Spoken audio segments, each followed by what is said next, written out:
అందరికీ నమస్కారం. ఉమ్మడి అనంతపురం జిల్లాలోని తాడిపత్రి కాన్స్టిట్యున్సీలో హై టెన్షన్ మొదలైందని కూడా తెలియజేసుకోవచ్చు. మాజీ ఎమ్మెల్యే కేతిరెడ్డి పెద్దారెడ్డిని ఈరోజు పోలీసులు అరెస్ట్ చేయడం జరిగింది. ఆయన తాడిపత్రికి దూరంగా కూడా సంవత్సరం నుంచి ఆయన జీవనం గడుపుతూ ఉన్నటువంటి సందర్భాలు చూస్తూ ఉన్నాం. అయితే ఈరోజు ఆయన తాడిపత్రికి రావడంతో ఒకసారిగా ఆ కాన్స్టిట్యున్సీలో ఉన్నటువంటి ప్రజలు, అదేవిధంగా కొంతమంది లీడర్స్ అయితే ఉలిక్కిపడ్డటువంటి సందర్భాలు చూస్తూ ఉన్నాం. గతంలో 2024 ముందు తాడిపత్రి ఎమ్మెల్యేగా పనిచేసినటువంటి పెద్దారెడ్డి అక్కడ జరిగినటువంటి ఎన్నికల్లో జరిగినటువంటి కొన్ని ఘటనల దృష్ట్యా కూడా మరి ఆయన్ను అక్కడి నుంచి కూడా బహిష్కరించడం జరిగింది. సో తాడిపత్రి వర్సెస్ జేసీ ఈ రెండు కుటుంబాల మధ్య అగ్గి వేస్తే బొగ్గుమనే పరిస్థితి నెలకొని ఉంది. సో అప్పటి నుంచి కూడా పోలీసులు ఒకరిని మరి తాడిపత్రికి దూరంగా, కాన్స్టిట్యున్సీకి దూరంగా కూడా ఉంచుతూ అక్కడ శాంతి భద్రతలను పరిరక్షిస్తున్నటువంటి సందర్భంలో తలుక్కున తాడిపత్రి కాన్స్టిట్యున్సీలోనే పెద్దారెడ్డి నివాసంలో కేతిరెడ్డి పెద్దారెడ్డి రావడంతో అక్కడ ఆయన అనుచరులు, కార్యకర్తలతో ఆయన నివాసానికి చేరుకోవడంతో ఒకసారిగా కూడా కాన్స్టిట్యున్సీలోని ప్రజలు, అధికారులు, పోలీసులు అందరూ కూడా ఉలిక్కిపడ్డారు.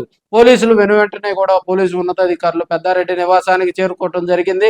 అక్కడ ఆయన అదుపులోకి తీసుకోవటం జరిగింది. ఈ క్రమంలో పెద్దారెడ్డి పోలీసులతో కూడా వాగ్వాదానికి దిగాడు. తన నివాసంలో తాను ఉంటే మీరు ఎలా అరెస్ట్ చేస్తారంటూ కూడా ఆయన అడ్డం తిరిగినటువంటి విజువల్స్ ను మనం పక్కన ఉన్నటువంటి వీడియోలో చూడొచ్చు. మన చెవిరెడ్డి భాస్కర్ రెడ్డిని బెంగళూరు ఎయిర్పోర్ట్ లో అదుపులోకి తీసుకోవడం జరిగింది. సో కేతిరెడ్డి పెద్దారెడ్డి అరెస్టుతో తాడిపత్రి కాన్స్టిట్యున్సీలో హై టెన్షన్ మొదలైందని కూడా తెలియజేసుకోవచ్చు. ఆయన నివాసానికి భారీగా వైసీపీ నాయకులు, కార్యకర్తలందరూ కూడా ఆయన నివాసానికి చేరుకొని తమ నేతను అరెస్ట్ చేయడానికి వీలు లేదంటూ వారించడం జరిగింది. పోలీసులు అత్యంత కీలకమైనటువంటి భద్రతను ఏర్పాటు చేసి కేతిరెడ్డి పెద్దారెడ్డిని అదుపులోకి తీసుకోవడం జరిగింది.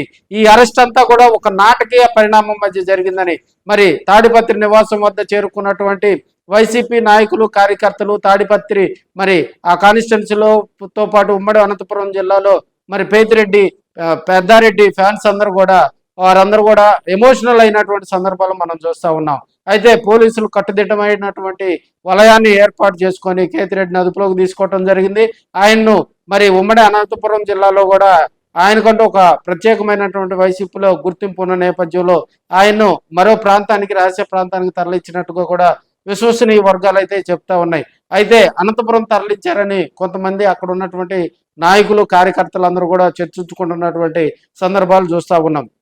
తాడిపత్రి కాన్స్టిట్యున్సీ 2019 నుంచి 2024 వరకు కూడా కేతిరెడ్డి పెద్దారెడ్డి అక్కడ ఎమ్మెల్యేగా పనిచేయటం జరిగింది. అప్పట్లో జేసీ అస్మిత్ రెడ్డి మీద కూడా ఆయన గెలుపొందడం జరిగింది. 2024లో జరిగిన పరిస్థితుల దృష్ట్యా ఆయన అదే జేసీ అస్మిత్ రెడ్డి మీద కూడా ఓడిపోవటం జరిగింది. సో ఇప్పుడున్న పరిస్థితుల దృష్ట్యా కూడా కూటమి ప్రభుత్వం అధికారంలోకి రావటం, తాడిపత్రి కాన్స్టిట్యున్సీలో మళ్ళీ పెద్దారెడ్డి అక్కడ రావడంతో అక్కడ ఉన్నటువంటి లీడర్స్ అందరూ కూడా ఒక్కసారిగా ఉలిక్కిపడ్డారు. ఆయన్ను పోలీసులు అదుపులోకి చేయడంతో ఆడ కొంత వివాదం సద్దు మణిగిందని కూడా మనం తెలియజేసుకోవచ్చు. దీనిపై వైసీపీ నాయకులు, కార్యకర్తలు ఎలా స్పందిస్తారనేది కూడా మరి వెయిట్ చేద్దాం.